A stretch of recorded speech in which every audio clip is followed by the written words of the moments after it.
नमस्कार। Maths by Magaram YouTube channel पर आपका हार्दिक स्वागत है। बच्चों, आज हम 10th का नया सिलेबस NCERT शुरू करने जा रहे हैं, जो बोर्ड के लिए उपयोगी है।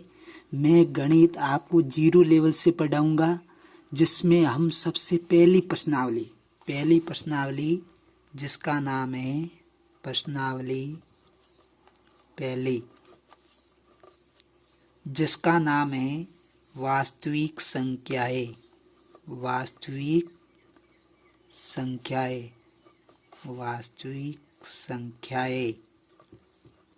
देखिए, इसमें से 4 नंबर का प्रश्न पूछा जाता हमेशा, 4 नंबर का।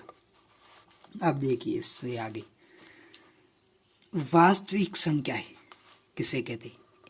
जो वास्तव में होती है। इससे पहले मतलब वास्तविक संख्या, उससे पहले संख्याएं 2 प्रकार की होती है। एक वास्तविक होती है और एक होती है काल्पनिक। एक वास्तविक संख्या, एक काल्पनिक। वास्तविक मतलब वास्तव में होती है, और काल्पनिक मतलब जो कल्पना की जाती है। ये पेन है, ये वास्तविक में है।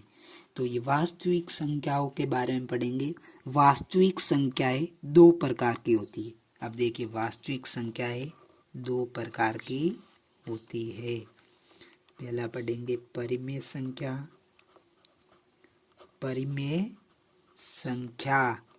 दूसरा पढ़ेंगे अपन अपरिमेय संख्या।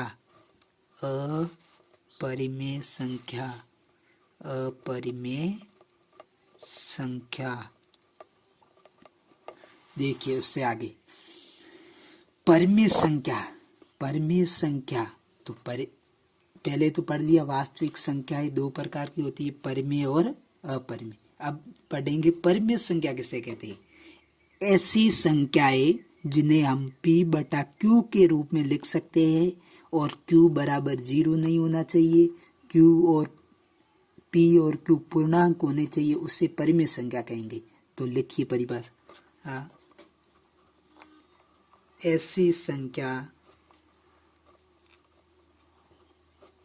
जिसे हम P/Q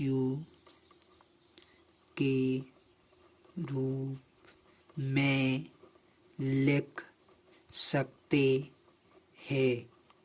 ऐसी संख्याएं जिन्हें हम P/Q के रूप में लिख सकते हैं, और एक शर्त है उसकी, Q बराबर 0 नहीं होना चाहिए, उससे परिमेय संख्या कहते हैं।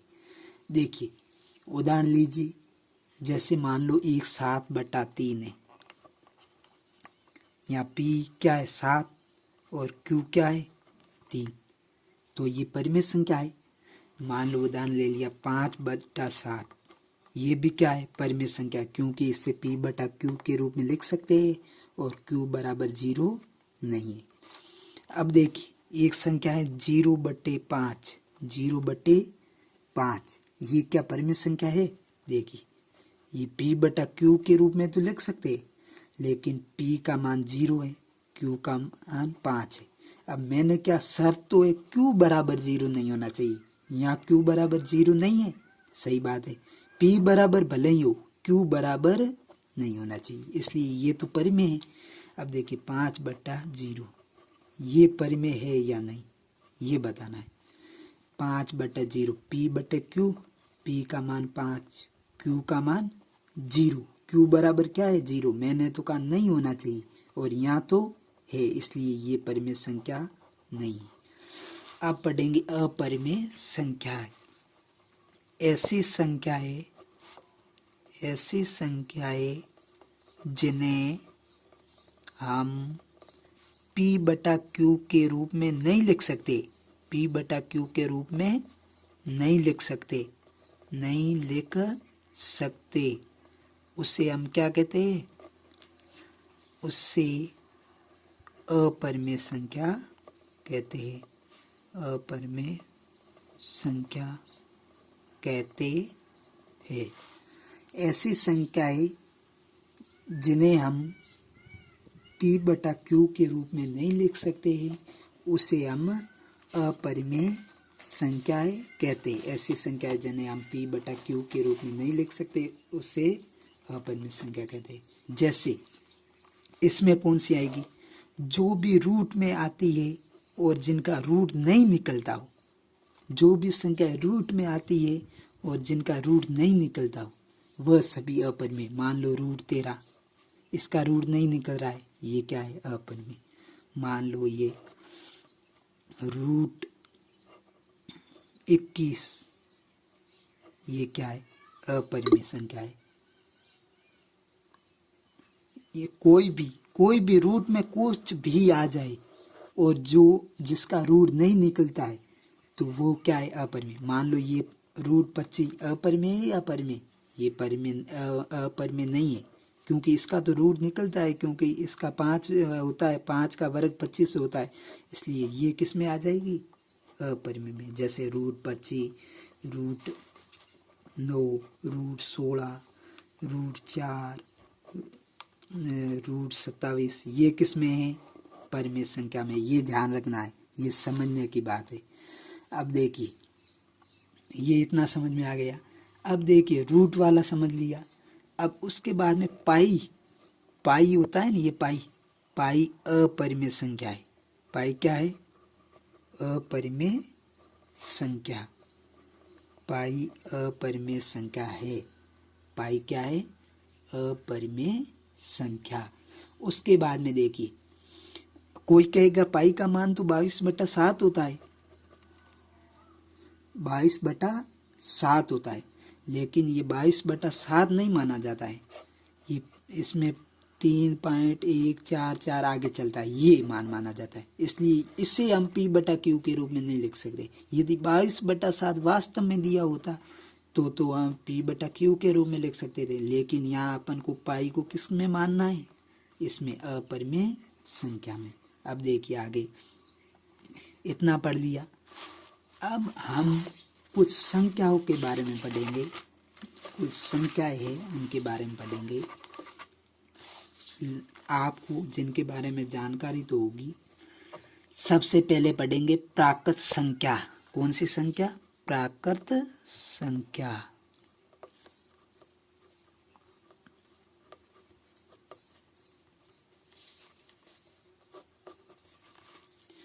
प्राकृत संख्या, प्राकृत संख्या 1 से लेकर अनंत तक चलती है। प्राकृत संख्या 1 से लेकर अनंत तक चलती है। अब कह लेते, ऐसी संख्या है जो 1 से लेकर अनंत की ओर चलती है उसे प्राकृत संख्या कहते हैं। ऐसी संख्या है जो 1 से लेकर अनंत तक चलती है उसे प्राकृत संख्या कहते हैं। उसके बाद में एक आती पूर्ण संख्या। पूर्ण संख्या,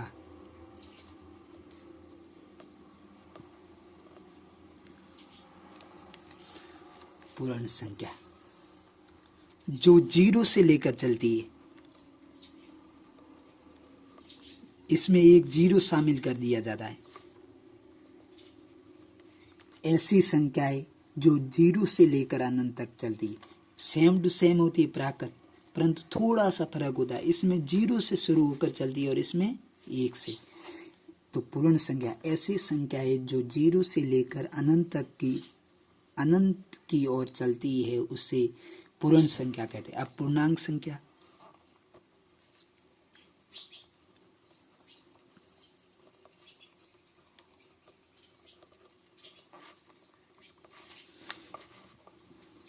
जीरो, 1, 2, 3, 4।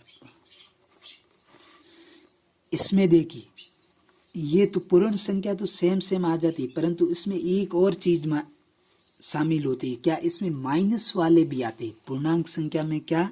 माइनस वाले, -1, -2, -3, -4, इधर से अनंत से, मतलब माइनस अनंत से लेकर प्लस अनंत की ओर चलती है पूर्णांक संख्या। इसमें माइनस वाले भी आती है और प्लस वाली संख्याएं भी आती है। उसके बाद में भिन्न के बारे में तो आपको जानकारी है, जिसे p/q के रूप में लिखते हैं। उसके बाद में देखिए, भाज्य संख्या के बारे में पढ़ेंगे। इसके बाद में अपन पढ़ेंगे भाज्य संख्या के बारे में। भाज्य संख्या के बारे में, भाज्य संख्या के बारे में। अब भाज्य संख्याएं किसे कहते हैं? ऐसी संख्याएं जिनमें एक तो खुद का भाग जाता हो और एक दूसरी संख्या का भाग जाता हो, उससे कौन सी संख्या कहते हैं? भाज्य। जैसे 5 है, 5 में खुद का जाता है, खुद का जा रहा है लेकिन दूसरी संख्या का नहीं जा रहा है, एक को नहीं गिनना है, इसमें ध्यान रखना भाग।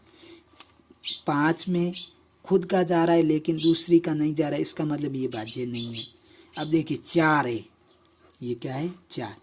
4 में 4 का ही जा रहा है, खुद का भी जा रहा है और दूसरी संख्या मान लो 2 का भी जा रहा है, इसलिए ये क्या है? भाज्य। देखिए 16 लेते हैं, 16 में 16 का खुद का भी जा रहा है और दूसरी संख्या खूब है उनका भी जा रहा है, जैसे 8 है, 2 है। इसका मतलब भाज्य संख्या वो होती है जिसमें खुद का भी भाग जाए और एक और दूसरी संख्या का भाग जाए। एक का मत गिनना, इसमें एक का तो सभी में जाता है, किसी में भी, लेकिन इसमें खुद का और दूसरी संख्या का भाग जाना चाहिए, कोई भी एक को छोड़कर। उसके बाद में अपन पढ़ेंगे अभाज्य संख्याएं। अभाज्य संख्याएं ऐसी संख्याएं जिसमें खुद के अलावा किसी और का भाग नहीं जाता है। खुद के अलावा, एक का तो सभी में जाता है, एक को छोड़ो। ऐसी संख्याएं जिसमें खुद, जैसे ये मान लो 17 है, 17 में 17 का भाग जाता है, दूसरी संख्या का नहीं जाता है, एक को अपन यहाँ नहीं गिनेंगे। दूसरी संख्या कोई और संख्या है जिसका जा रहा है, नहीं जा रहा है। समझ में आ गया? जिसमें खुद का भाग जाए और दूसरी संख्या का नहीं जाए। जैसे और उदाहरण ले लेते हैं, भाज्य पढ़ लिया, अब अभाज्य में और उदाहरण, जैसे 3 है, 5 है, 7 है, 11 है, 13 है, 17 है। इसमें खुद के अलावा किसी का भाग नहीं जाएगा। इसके बाद में भाज्य अभाज्य पढ़ लिया। अब पढ़ेंगे सम संख्या। सम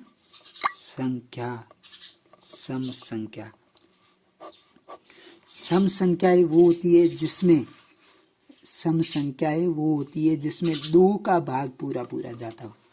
जैसे 2 में जाता है, 4 में जाता है, 6 में, 8 में, 10 में, 12 में, आगे चलता रहेगा। अब विषम संख्या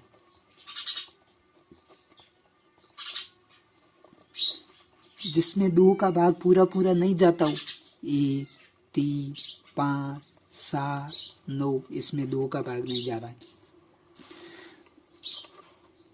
अब हम ये सभी पढ़ा है, ये संख्याओं के बारे में पढ़ा है। ये अपन इतनी देर किसके बारे में पढ़ा? संख्या के बारे में। शुरुआत में शुरू की थी। वास्तविक संख्याएं 2 प्रकार की होती है, परिमेय अपरिमेय। परिमेय को P/Q के रूप में लिख सकते हैं, Q बराबर 0 नहीं होना चाहिए, ये समझा। अपरिमेय संख्या P/Q के रूप में नहीं लिख सकते, उससे अपरिमेय, और P/Q के रूप में लिख सकते हैं, उससे परिमेय। अब देखिए रूट में आती है और जिनका रूट नहीं निकलता है वह है अपरिमेय, जिनका रूट निकलता है वह परिमेय। पाई एक अपरिमेय संख्या है। पाई बराबर 3.14, आगे बड़ा मान होता है। प्राकृत संख्या है जो 1 से लेकर अनंत तक की ओर, पूर्ण संख्या जो 0 से लेकर अनंत की ओर, पूर्णांक संख्या जो माइनस अनंत से लेकर प्लस अनंत की ओर, भिन्न P/Q। भाज्य संख्याएं जिसमें खुद के अलावा किसी और संख्या का भाग जाए। अभाज्य संख्याएं जिनमें खुद के अलावा किसी और संख्या का भाग नहीं जाए। सम संख्या ऐसी संख्या जो इसमें 2 का भाग पूरा जाता है। विषम संख्या जिसमें 2 का भाग पूरा नहीं जाता हो, इसमें 2 का भाग पूरा जाता हो और इसमें नहीं जाता हो। उसके बाद में आगे पढ़ेंगे अपन HCF नाम सुना है? HCF, यहाँ से सवाल भी पूछे जा सकते। HCF जिसको हिंदी में शॉर्टकट नाम से मस्स कहते हैं। क्या कहते हैं? मस्स। और पूरा नाम इसका लिखे हिंदी वाला तो महत्तम समावर्ते ऐसा कुछ, महत्तम समावर्ते। HCF अंग्रेजी में पूछेगा तो 43 का HCF, 44 का HCF ज्ञात कीजिए, या पूछेगा मस्स ज्ञात कीजिए, या पूछेगा महत्तम समावर्ते ज्ञात कीजिए। ये देखिए HCF 2 विधि से ज्ञात किया जाता है। एक तो गुणनखंड विधि, ये कौन सी? गुणनखंड विधि। और दूसरी इसमें अपन पढ़ेंगे जिसका नाम है गुणनखंड विधि। ये गुणनखंड हो गई। दूसरी यूक्लिड विभाजन, दूसरी है यूक्लिड विभाजन परिमेयका द्वारा, यूक्लिड विभाजन परिमेयका का द्वारा यूक्लिड। इसमें एचसीएफ ज्ञात करेंगे।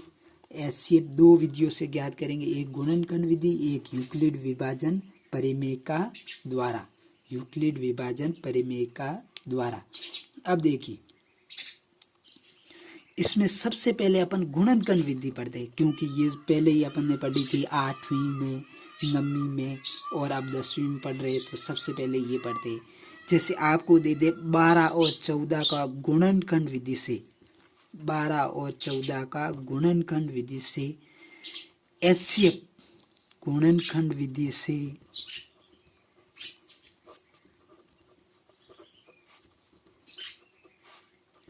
एचसीएफ, या उसको हिंदी में मस शॉर्टकट भी लिख कर दे सकता है, या महत्तम समावर्ती भी लिख कर दे सकता है, ज्ञात कीजिए। 12 और 14 का गुणनखंड विधि से एचसीएफ या मस्सब ज्ञात करना है, तो क्या करेंगे, सबसे पहले इनके ऐसे गुणनखंड बनाने हैं, अलग अलग निकालते हैं। 12 और 14 का, ये 12 ये 14। अब देखिए 12 में छोटी से छोटी संख्या किसका भाग जा रहा है, 2 का जा रहा है, 2 का भाग दिया 6 बार। इसमें छोटी से छोटी, आप 3 मत लिखना, क्योंकि छोटी जा रहा है तो पहले वो लिखो, ठीक रहता है। अब 2 का जा रहा है तो पहले 2 लिख दिया, 6, ये 3 3 1, समझ में आया। अब 14 में 2 का भाग देंगे, 7 7 1। अब इसका एचसीएफ ज्ञात करेंगे, तो क्या करेंगे, 12 बराबर क्या आया, 2 गुणा 2 गुणा 3, 2 गुणा 2 गुणा 3। उसके बाद में 14 बराबर क्या आया, 2 गुणा 7। अब देखिए अपन क्या ज्ञात कर रहे थे, मस, या इसे एचसीएफ भी कहते हैं। तो इसमें एक बात ध्यान रखनी है, जो भी दोनों में आए सेम टू सेम वो होगा।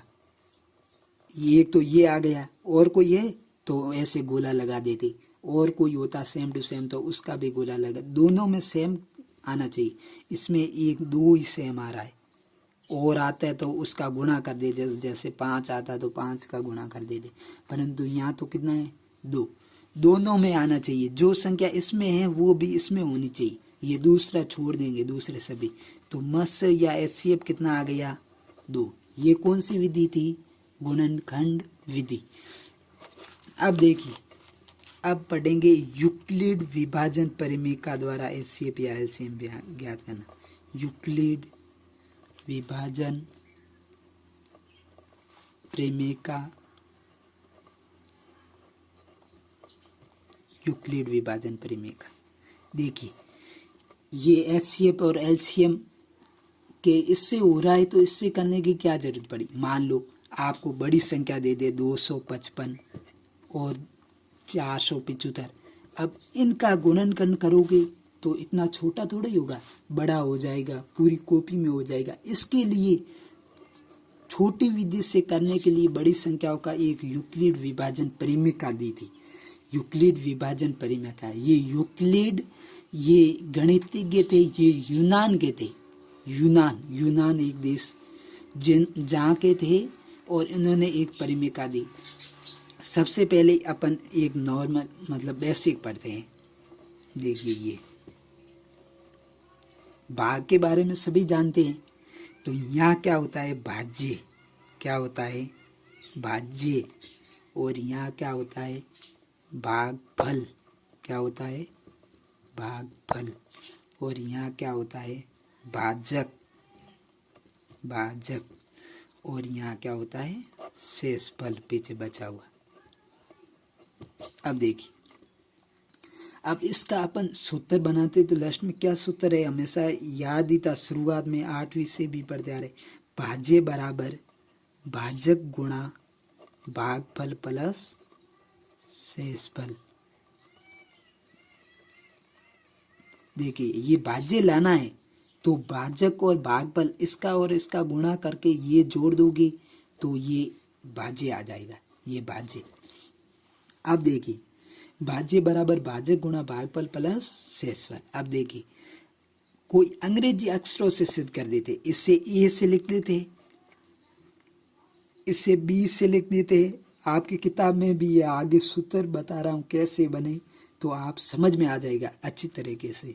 ये ए है, ये बी है, और इससे अपन मान लेते हैं क्यू। क्या मान लेते हैं? क्यू। और इसको आर। अब देखिए भाज्य, भाज्य को क्या माना? ए बराबर भाजक, भाजक क्या है? बी गुणा भागफल, भागफल कितना है? क्यू, बीच क्यू, प्लस शेषफल कितना है? आर। अब देखिए ए बराबर बी गुणा क्यू प्लस आर।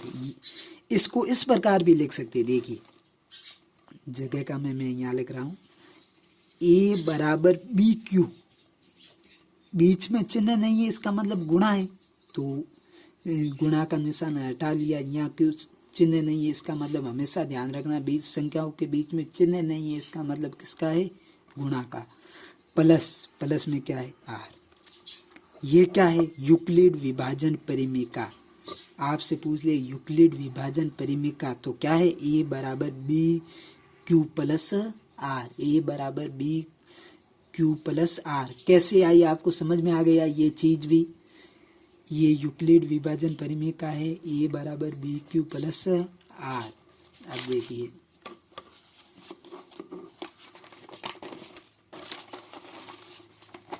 अब आगे बढ़ते हैं। वो ही संख्या लेते हैं, उनका भी एक बार यूक्लिड विभाजन परिमेयका से ज्ञात करते हैं। मान लो 12 और 14 ले ली, उसका सूत्र क्या था? ए बराबर बी क्यू प्लस आर। इतना ध्यान रखना है। कैसे कर रही है? स्टेप पूरे पूरे समझते रहना।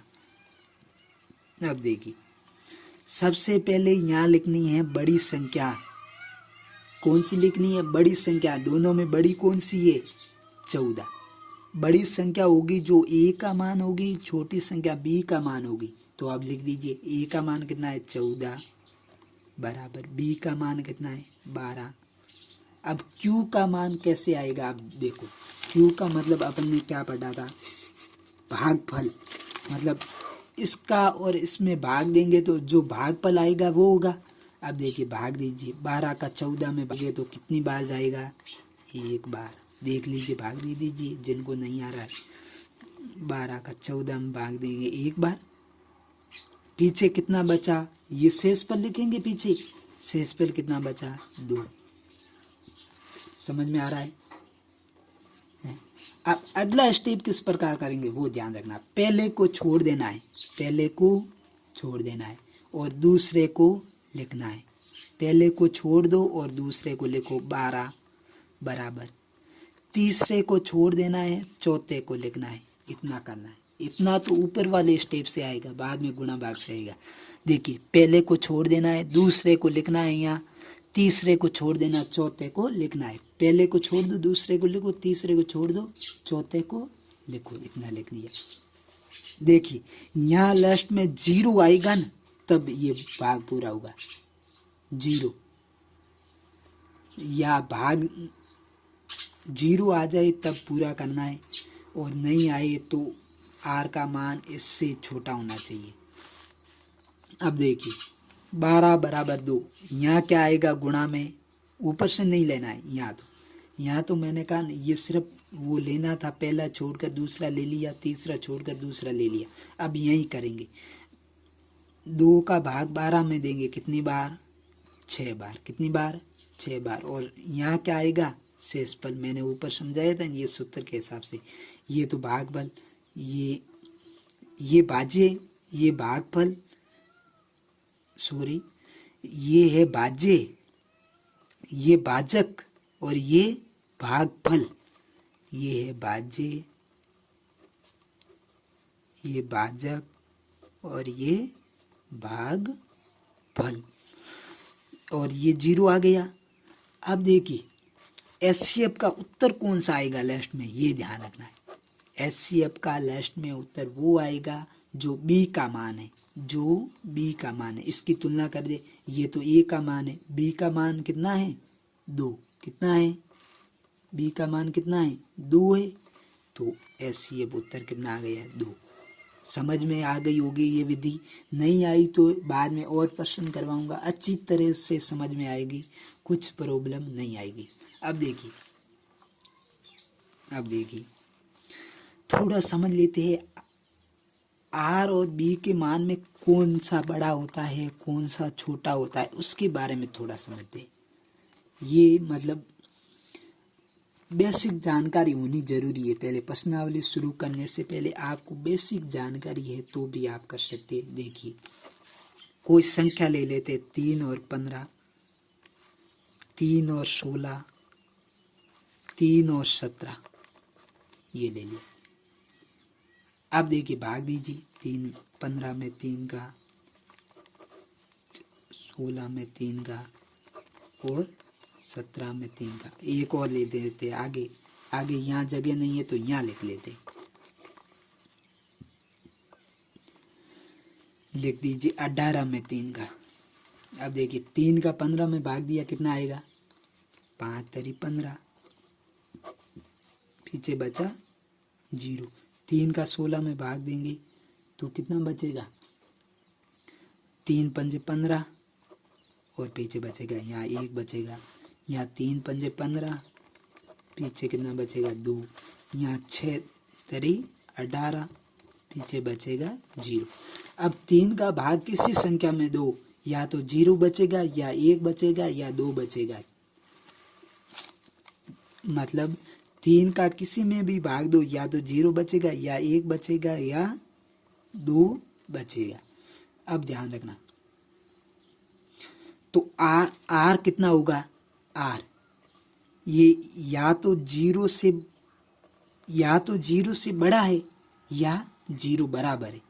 या तो 0 से बड़े का मतलब ये, या तो 0 से बड़ा है, 0 से बड़ा खुला है उस तरफ ये बड़ा है, ये आर बड़ा है। या तो 0 से बड़ा है और ये नीचे ये चिन्ह लगा दोगे, या तो 0 के बराबर है। लेकिन बी क्या होता है भाज्य, बी क्या होता है भाज्य, नहीं बी भाजक होता है। लेकिन बी क्या होता है भाजक, लेकिन बी से छोटा होना चाहिए। लेकिन ये आर का मान बी से छोटा होना चाहिए। देखिए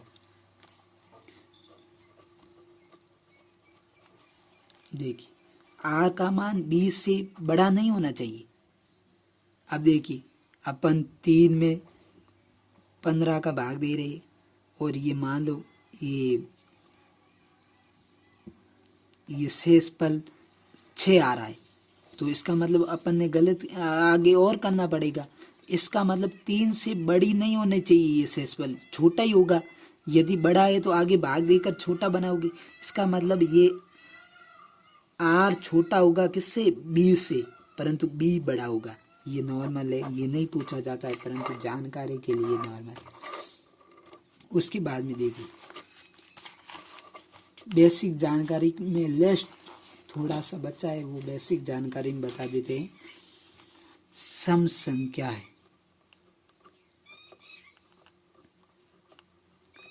सम संख्या है।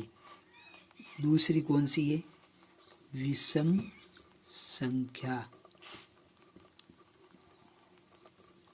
ये तो अपने को ध्यान है, सम संख्या कौन सी है विषम कौन सी है, ये तो सबको ध्यान है। तो देखिए सम संख्या वो होती है जो जिसमें 2 का भाग पूरा पूरा जाता है, ये सम संख्या है। विषम संख्या है जिसमें 2 का भाग नहीं जाता हो।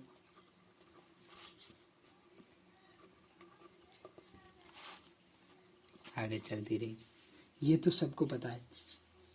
इसमें यूक्लिड विभाजन से करते हैं, ए बराबर b q plus r. Euclid विभाजन से थोड़ा समझते हैं, यहाँ कुछ सूत्र बनेगा वो उसके बारे में आपको जानकारी होनी जरूरी है। अब देखिए ए का मतलब कोई भी अपन ले लेते हैं संख्या है, सम संख्या है, मान लो 8 ले ली, कौन सी ले ली 8, उसमें ध्यान तो 2 का भाग दोगे तब पता चलेगा ये भाज्य है, अरे ये सम संख्या है या नहीं।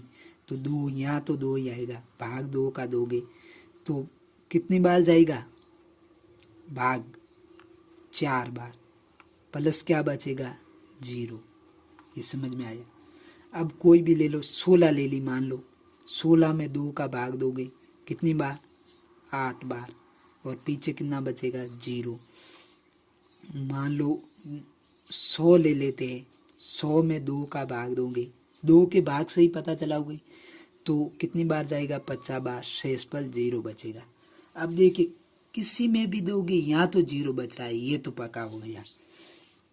यहाँ सम संख्या है, मतलब सम संख्या का क्या सूत्र बना, सम संख्या बराबर, यहाँ तो 2 आएगा ये ध्यान रखना है, और यहाँ कोई संख्या आएगी, मान लो x मान लो, और यहाँ साथ में क्या आएगा प्लस में 0। अब जोड़ दीजिए 2x, सम संख्या क्या हो गई 2x। अब आप कहोगे कि किताब में तो 2n लिखा हुआ है, कभी 2m भी लिख, कुछ भी दे सकता है, यहाँ 2n भी दे सकता है, 2m भी दे सकता है, 2x भी दे सकता है, सम संख्या याद रखना है 2x। इसका मतलब ये हुआ, जैसे 2m लिख दो, 2n लिख दो, 2p लिख दो, 2q लिख दो, कुछ भी लिखो, ये अंग्रेजी वाला तो कुछ भी लिख सकते हो, लेकिन 2 से गुणा वाला होना चाहिए।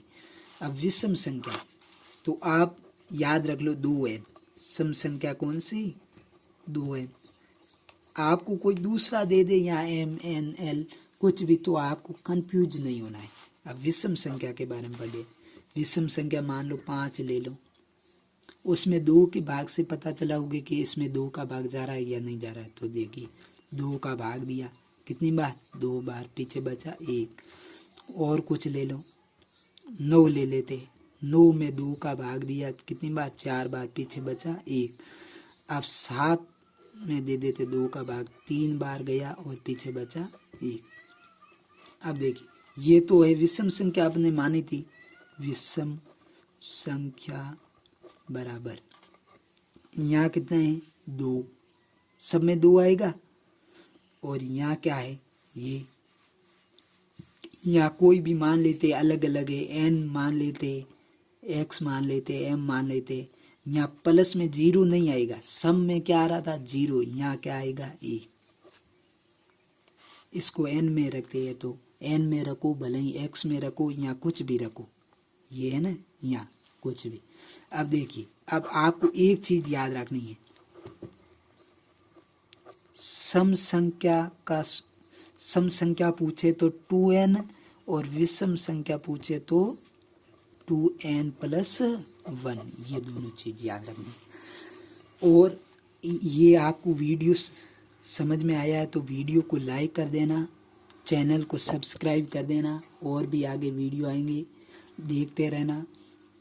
और देखिए उसके बाद में अपन और पढ़ते पढ़ते जाएंगे, शांत के बारे में पढ़ेंगे, अशांत पुनरावर्ती वो है अशांत, अशांत के बारे में पढ़ेंगे, अपरिमेय संख्या जैसे कोई रूल में दे दी 15 अपरिमेय संख्या है या नहीं सिद्ध कीजिए, उनके बारे में पढ़ेंगे, पूरी प्रश्नावली पढ़ेंगे, अच्छी तरीके से पढ़ेंगे। और आप चैनल को सब्सक्राइब कर देना और वीडियो को आगे से आगे शेयर करना, लाइक कमेंट सब कर देना। ओके, धन्यवाद।